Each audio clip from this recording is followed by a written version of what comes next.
The Cayenne Coupe, as the name suggests, is a coupe version of the Cayenne, which will compete with such models as the BMW X and Mercedes-Benz Gale Coupe. The model first appeared on the market in 2019 as a 2020 model, and now the car is waiting for an update in the middle of the cycle.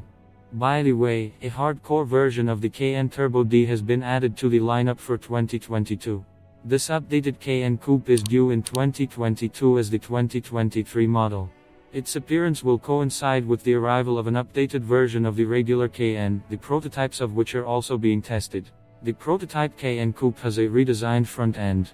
The key change is a more square headlight design. There is also a new front panel with enlarged air intakes and a pair of horizontal elements for integrated daytime running lights.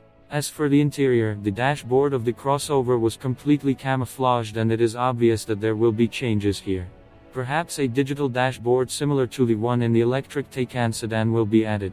It's unclear what Porsche has planned for the powertrains.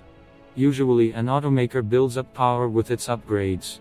Currently, the model range starts with the basic Cayenne Coupe, equipped with a 335/8 turbocharged V engine, and ends with the Turbo SE Hybrid, which combines a twin turbocharged V and an electric motor with a total capacity of 678. The new Turbo D variant is equipped with a 2-cylinder V engine, which itself provides 631/8. If you liked the video, you can always support me with a subscription or a like. Thank you and see you tomorrow.